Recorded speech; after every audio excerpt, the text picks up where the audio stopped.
Hargeisa, capitale autoproclamée d'un pays qui aux yeux du monde n'existe pas, le Somaliland.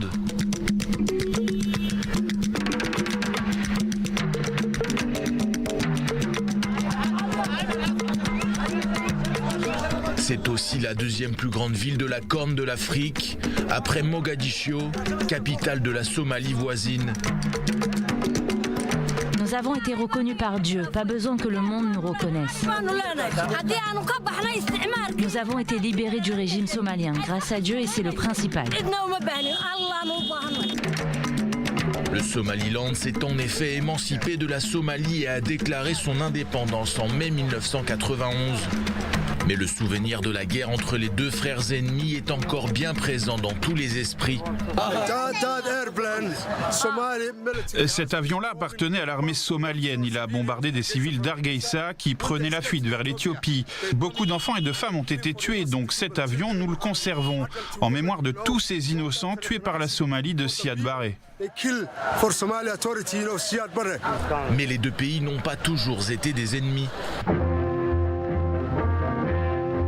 Au début des années 60, au moment de la décolonisation de la région, le Somaliland sous protectorat britannique et la Somalie, ancienne colonie italienne, parviennent à s'unir pour ne former qu'un seul et même pays, la République de Somalie.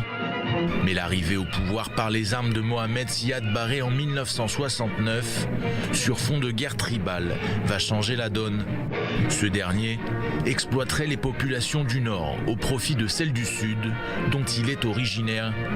Les désirs séparatistes des Somalilandais, qui souhaitent renverser le régime du dictateur, sont alors fortement réprimés. Il y avait beaucoup d'oppression de la part de la Somalie. À cette époque, le président était somalien, Mohamed Siad Barre. Le Somaliland voulait se retirer de l'accord d'union et redevenir souverain. Il a fallu plusieurs années de lutte intense et des milliers de morts avant que le Somaliland ne puisse récupérer son pays et déclarer son indépendance. Depuis, la Somalie a sombré dans l'anarchie alors que le Somaliland vit dans la paix. Salma Sheikh représente certainement l'avenir mais aussi l'esprit d'ouverture de cette démocratie, du moins dans la forme, où plus de 99% des habitants sont de fervents musulmans. Il y a 3 ans, elle a créé le premier magazine en anglais qui traite de l'actualité de son pays. Le premier média somalilandais, fondé et dirigé par une femme. Cette trentenaire a eu la chance de vivre et d'étudier en Grande-Bretagne avant de revenir s'installer sur la terre qu'il a vu naître, où tout reste à faire. Ici, aller à l'école n'est pas obligatoire. Les familles qui veulent y envoyer leurs enfants peuvent le faire, mais celles qui ne le souhaitent pas n'y sont pas obligées. Pour être honnête, l'éducation est un problème au Somaliland. Il y a bien des écoles, mais de mauvaise qualité. Bien que l'ancienne colonie britannique dispose d'un gouvernement, d'une armée, d'un parlement, d'institutions autonomes, d'élections libres et de sa propre monnaie, et que le territoire est un des plus sûrs et des plus pacifiques du continent africain, le Somaliland n'en reste pas moins l'un des plus pauvres pays de la planète. Nous devons améliorer nos infrastructures, comme les routes, les ponts, mais aussi notre système de santé, notre système éducatif, créer de l'emploi pour la jeunesse.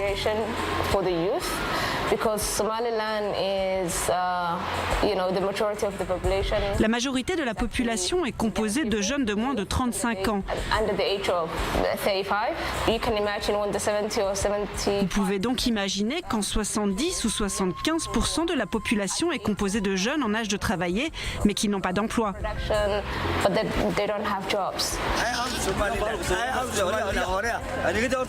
La principale ressource économique du Somaliland, la voici, l'élevage de bétail et son commerce vers l'étranger, qui générerait 70% de l'ensemble des revenus du pays.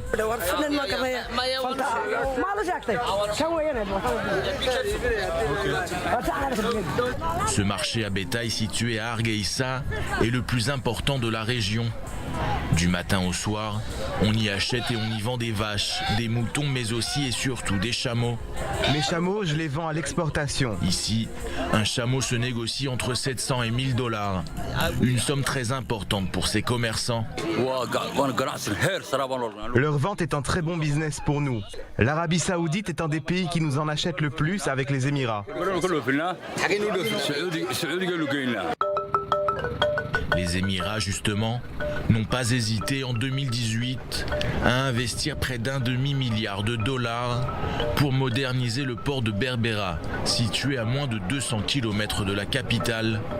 En ligne de mire pour le Somaliland, la création de dizaines de milliers d'emplois et l'opportunité de devenir la principale porte d'entrée vers l'Afrique de l'Est, au détriment de la Somalie.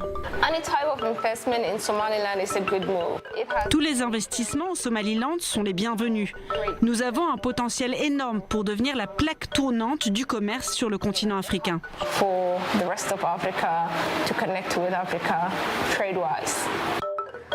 Mais l'absence de reconnaissance internationale freine considérablement le développement de cet État islamique où vivent quelques 6 millions d'habitants.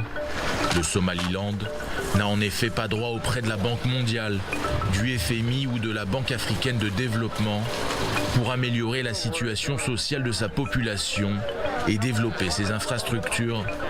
Dans les rues de la capitale, les Somalilandais sont partagés entre espoir et résignation. À cause de notre isolation et du blocus mondial, chaque jour qui passe fait que la vie ici est de plus en plus compliquée.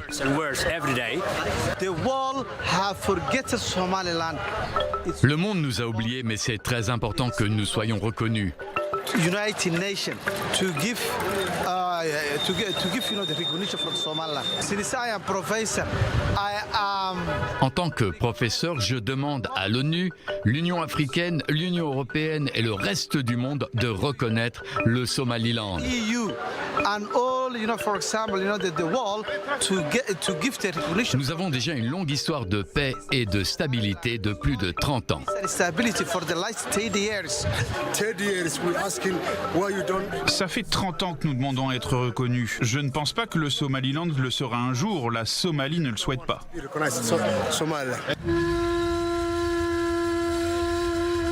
de 30 ans après avoir déclaré de facto son indépendance, le Somaliland est pour le moment toujours en marge du système international.